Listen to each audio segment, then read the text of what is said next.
Olavo de Carvalho. O Bem e o Mal segundo Olívio Dutra. 7 de abril de 2000. Olá, meu amigo, minha amiga. Bem-vindo ao canal Ler com Ouvidos. Bom dia, professor. Ei, bom dia, menino. Você tá bem? Sim, professor, estou bem. Vamos ler o seu artigo? Ei, vamos lá. Eu cheguei no começo e a última vez você não veio, né, porra? Ah, é, eu fui dar aula, né, professor? Obrigado de ter vindo aí. E tudo tá bom. Mas você pode começar então, tá? Que você tá me devendo essa. Beleza. Então vamos lá então, pessoal. Eu leio esse artigo, professor? Deixa eu ver. O senhor pode ler o outro? São 2 artigos pequenos. É, pode ser então. Então vamos lá. Pode até ser 3. Faz tempo que a gente não lê. Ah, então tá bom. Então vamos lá. Vamos começar então pelo Bem e o Mal segundo Olívio Dutra. Um empresário é um sujeito que ganha a vida organizando a atividade econômica.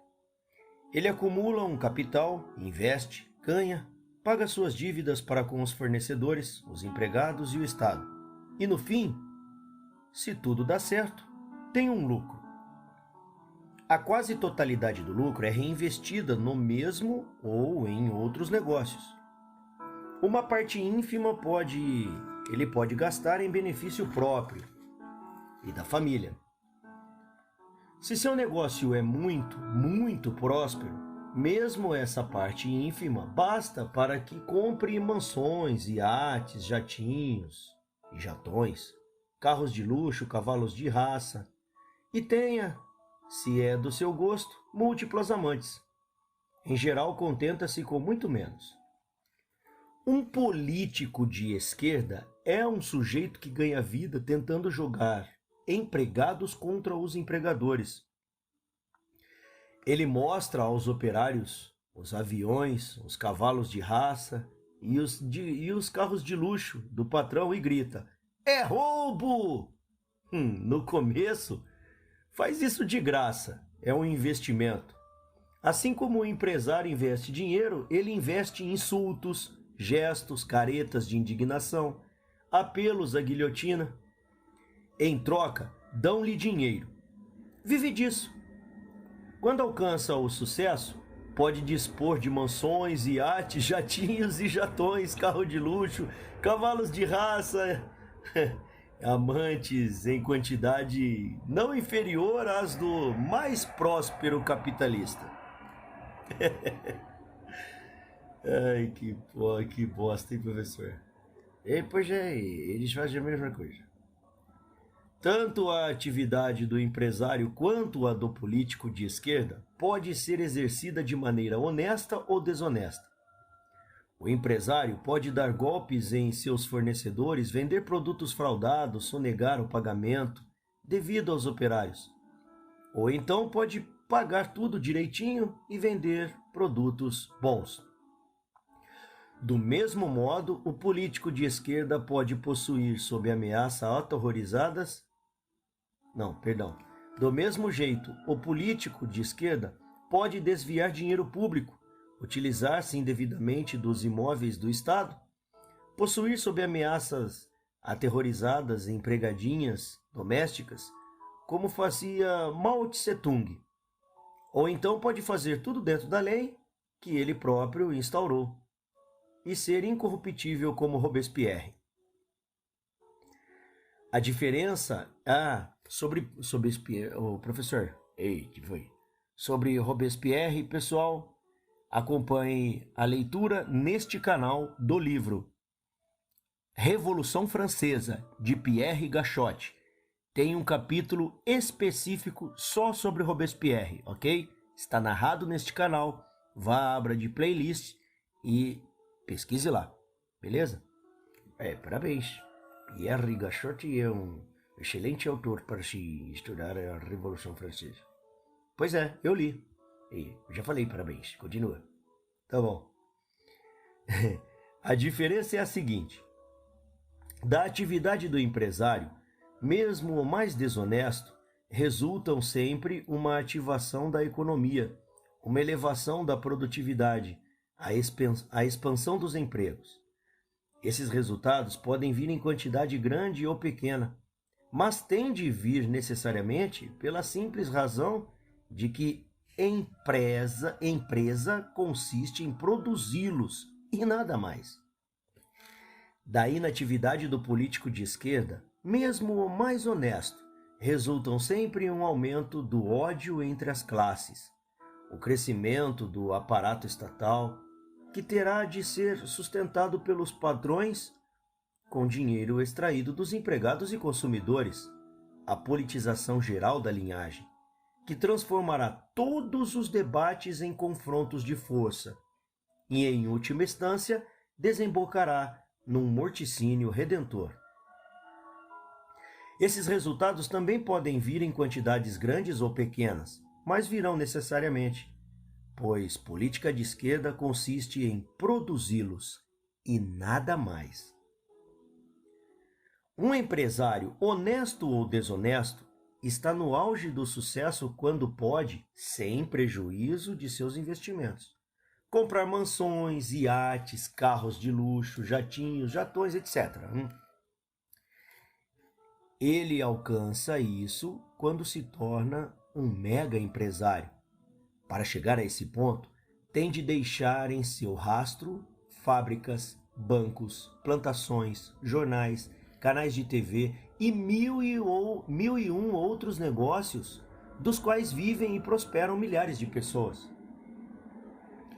Um político de esquerda honesto ou desonesto está no auge do sucesso quando destruiu toda a oposição às suas ideias e comanda uma sociedade fielmente disposta a realizá-las. Ele alcança isso quando se torna chefe de uma revolução vitoriosa.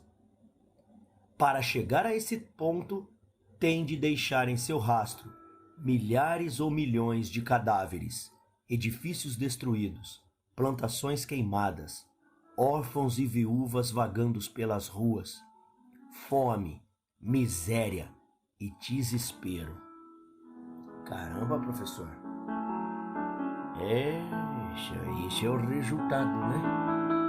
Do comunismo quando ele está no auge. É isso mesmo. É isso aí.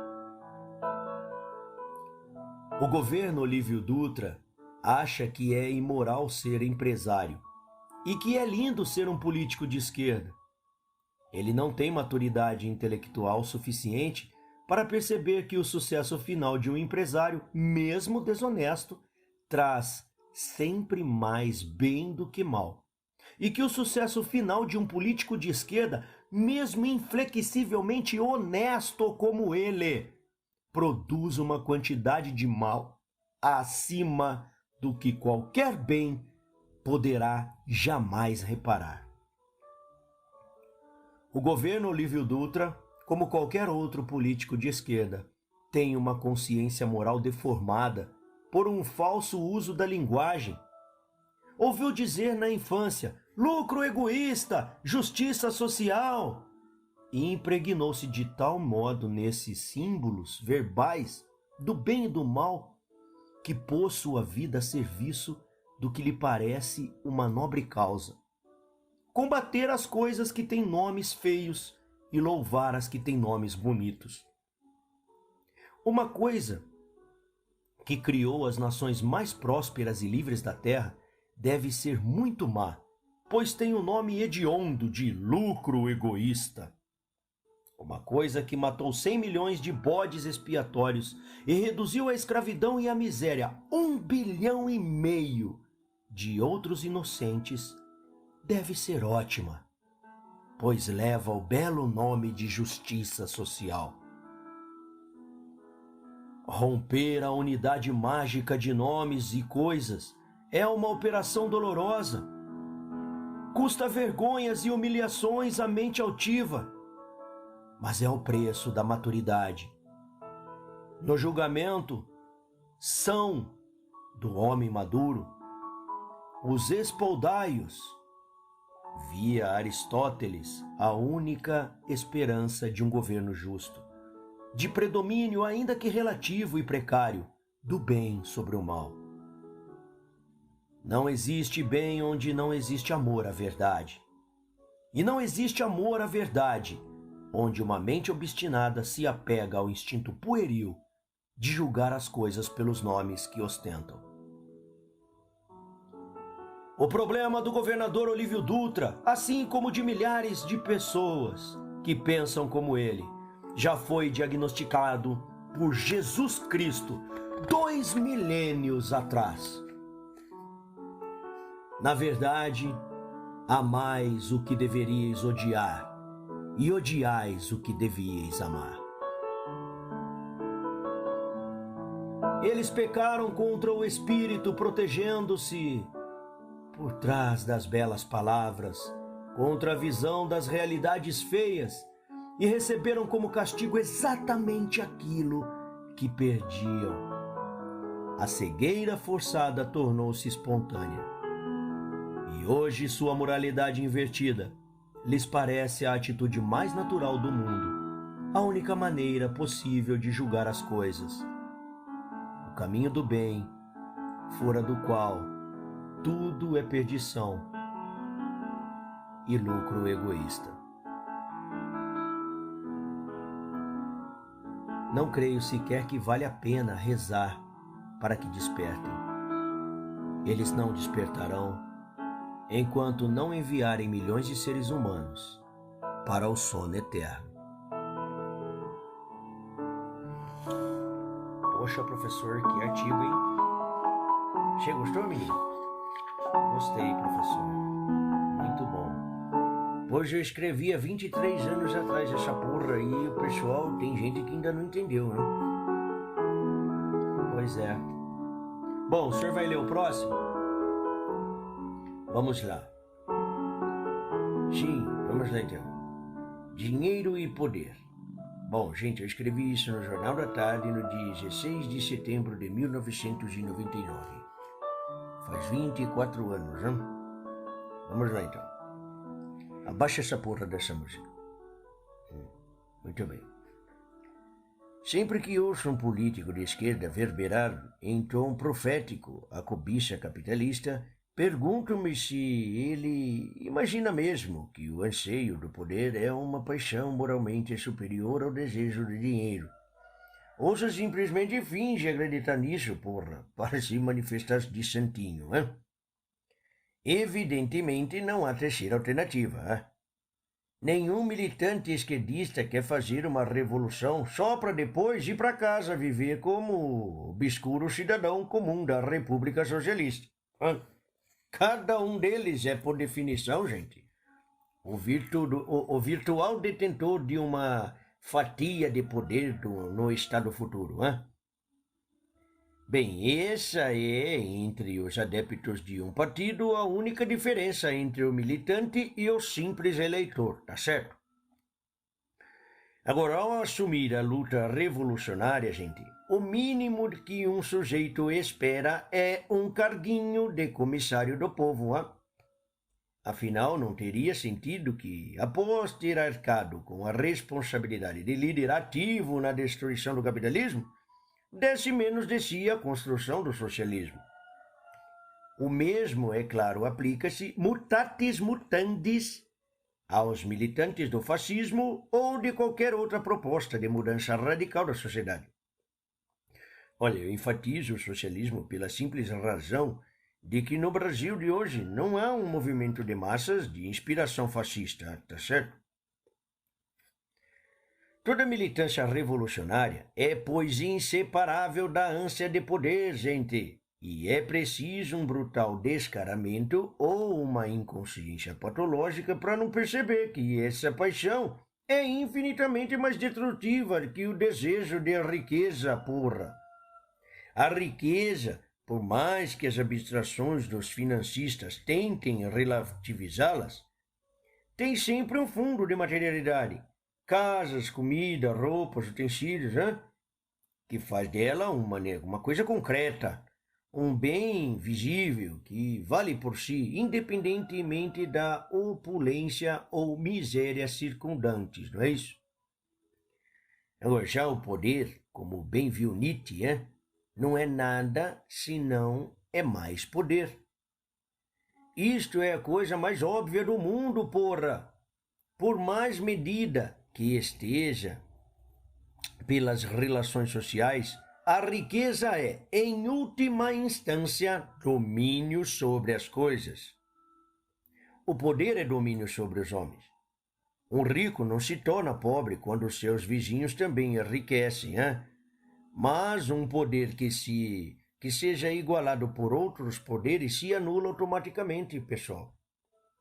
A riqueza desenvolve-se por acréscimo de bens, ao passo que o poder, em essência, não aumenta pela ampliação de seus meios, e sim pela supressão dos meios de ação dos outros homens. Para instaurar um estado policial, gente, não é preciso dar mais armas à polícia, porra, basta tirá-las dos cidadãos, cacete. Por isso que eles fazem desarmamento. O ditador não se torna ditador por se arrogar novos direitos, mas por suprimir os velhos direitos do povo, porra. Foi preciso que a inteligência humana descesse a um nível quase infranatural para que uma filosofia, ou coisa assim, chegasse a inverter a equação tão evidente, vendo na miséria o fundamento da riqueza e no poder político o instrumento criador da igualdade. O fenômeno mais característico do século XX, o totalitarismo, não foi um desvio ou acidente de percurso no caminho do sonho democrático. Foi a consequência inescapável de uma aposta suicida na superioridade moral do poder político e na missão social igualitária, na sua missão social igualitária. O resultado dessa aposta, gente, está diante dos nossos olhos. A prometida igualdade econômica não veio, mas, em contrapartida, a diferença de meios de ação entre governantes e governados cresceu a um ponto que os mais ambiciosos tiranos da antiguidade não ousaram sequer sonhar, porra. Júlio César, Átila ou Gengis Khan, gente, recuariam horrorizados se alguém lhes oferecesse os meios de escutar todas as conversas particulares ou de desarmar todos os homens adultos. Hoje, meus filhos, governantes já estudam como programar geneticamente a conduta das gerações futuras. Não se contentam com o poder destrutivo dos demônios, eles querem o poder criador dos deuses. É uma das mais atrozes perversidades de nossa época, pessoal, que o homem imbuído do simples desejo de enriquecer seja considerado um tipo moralmente lesivo e quase criminoso, enquanto o aspirante de poder político é visto como um belo exemplo de idealismo, bondade e amor ao próximo.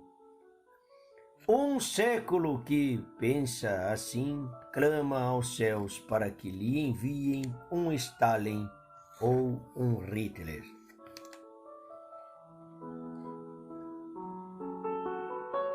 E tá bom, né, menino? Você quer que lê mais um? Professor, eu queria que o senhor lesse mais um. Mas aí vai fazer parte de outra coisa, né? É do dinheiro versus o conhecimento. E tem 2 artiguinhos, deixa eu ver. 1, 2, 3. É todo pequenininho. Mas o senhor podia ler. Mas você quer que lê? Eu quero, professor. Então vamos ler, porra. Abaixa a música. Vai lá. Continuando então, pessoal. Aqui, ó. Esse aqui eu escrevi no 0 hora, tá? Dia 16 de junho. Chama Vaidade Mortal. Coloquei um pensamentinho central que é de Lenin, tá? Lenin, ele dizia assim: a burguesia tece a corda com que será enforcada. Vide aí a Revolução Francesa, tá? O vídeo da Revolução Francesa é minha. É a minha...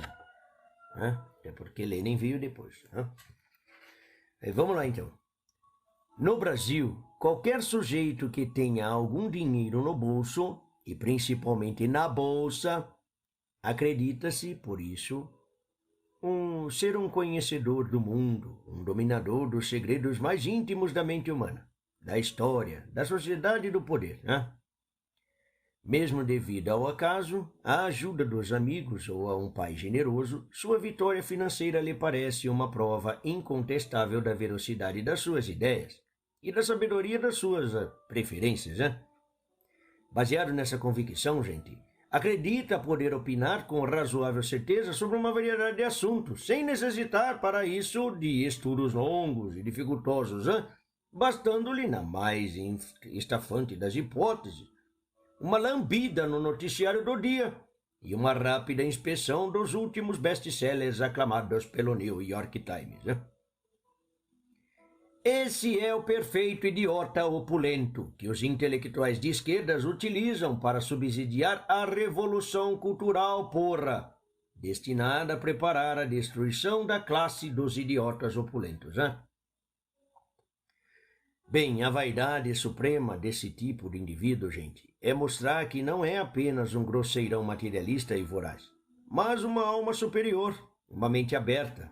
E segundo a lógica convencional que o inspira, ninguém pode ser mais aberto do que ele, que se abre ao que lhe é adverso, né? Mais ainda, ser hospitaleiro para com o inimigo não é somente um sinal de tolerância e espírito democrático, é prova de coragem e da tranquilidade sobranceira de quem, sentindo ter nas suas mãos, o controle completo da situação, pode se permitir o luxo de se expor desarmado àqueles que teriam razões para matá-lo, né? Pois bem, pode haver tentação mais atraente para um homem que, saciado o seu apetite de ter bens materiais, nada mais tem a desejar deste mundo senão algum prazer psicológico ou alguma satisfação do ego? Assim, pois, o idiota, crendo homenagear-se a si mesmo, corteja, alimenta e fortalece seus inimigos, que o lisonjeiam pela frente enquanto escarnece dele pelas costas, E contando os milhões que dele obtiveram para o fomento da Revolução Cultural Socialista, já o antevêm em estado de cadáver, após a vitória da causa que financiou. Por mais patente que seja aos observadores de fora, a periculosidade dessa causa permanece invisível para aquele que a subsidia, gente. Essa não azanta essas porra. A maioria é tudo liberal, tá? Isso é necessariamente assim, porque nenhum idiota poderia imaginar-se superior se não se mostrasse também superior aos vulgares conflitos ideológicos e partidários, declarando reiteradamente que esquerda e direita são estereótipos superados, e, portanto, aceitando como altas produções culturais, ideologicamente neutras por sua superioridade mesma, as mais ostensivas e violentas expressões da propaganda esquerdista, gente. Cultivar metodicamente a incapacidade de captar o sentido ideológico do que lê e do que ouve torna-se assim o princípio dominante da autoeducação do idiota opulento, que quanto mais se afunda nessa cegueira obstinada, mais é elogiado pelo meio em torno como homem culto e de bom gosto, terminando por acreditar que é mesmo portador dessas duas excelsas qualidades, né? Mas nenhum gozo de tolerância vaidosa seria completo se não viesse complementado e sublinhado pela ascética renúncia a tudo que pudesse parecer uma argumentação em causa própria. Uma vergonhosa submissão da alta cultura aos interesses da classe burguesa, tá certo? Assim, o idiota não apenas financiará generosamente os que conspiram contra a sua classe, mas se absterá de fazer o mesmo com os que desejam ajudá-la, gente, e negará até mesmo a mais módica contribuição a pessoas e entidades que pareçam, de algum modo, pró-capitalistas, liberais ou conservadoras, porra. Bom, vocês estão vendo aí o pessoalzinho que se arrependeu de fazer o L, né? Eu escrevi essa porra há mais de 20 anos atrás, cacete. Mas esse povo não aprende. Pior que é verdade, né, professor? Pois é. Eu tenho razão. É. Pessoal, assistam o filme Olavo Tem Razão, tá? Digita aí na internet Olavo Tem Razão. Vai lá, do Mauro Ventura. Um filme muito bom. Muito bom. O menininho lá fez um trabalho bom, viu? É pena que eu não tô aí, senão eu ia na estreia. Teria até fazendo, senão eu ia dar autógrafo pra cacete. Ia vender a porra do autógrafo, Você tá animado hoje, hein? Tô animado. Vamos terminar então. Mas como não basta que a mulher de César seja honesto, sendo igualmente importante parecê-lo, ele se afastará até mesmo do contato com suspeitos de direitismo em qualquer grau, comprazendo-se em fazer piadinhas a respeito deles nas rodas da esquerda elegante e em censurá-los como paranoicos, alarmistas, medrosos ou radicais, bem diferente das pessoas tolerantes, democráticas, tranquilas e seguras de si, como, por exemplo, ele próprio, porra. Eis, portanto, que o idiota opulento não apenas ajuda a difundir as ideias de seus inimigos, mas colabora ativamente para a censura e a supressão das de seus aliados, gente. A partir do momento em que essas condutas se consolidam em hábitos, o idiota opulento está transformado em caráter provavelmente definitivo, num praticante devoto e guardião cioso daquela espécie de tolerância que Herbert Marcuse, ao inventá-la, nomeou tolerância libertadora, e definiu em termos que não deixam margem para menor ambiguidade. Abre aspas, isso é palavras dele, hein? Toda tolerância para com a esquerda, nenhuma para com a direita. Fecha aspas. Bom, e para finalizar, pessoal, uma prova de que a aplicação dessa regra vem alcançando sucesso é que, enquanto entidades inúteis e daninhas como o Viva Rio e o MST nadam em dinheiro, o Instituto Liberal de Brasília está prontinho, para fechar por falta de recursos.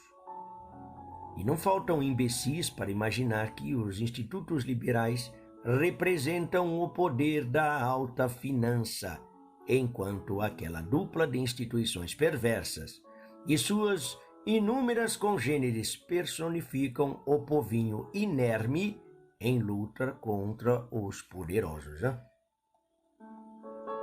Acabou, pessoal. Obrigado, professor.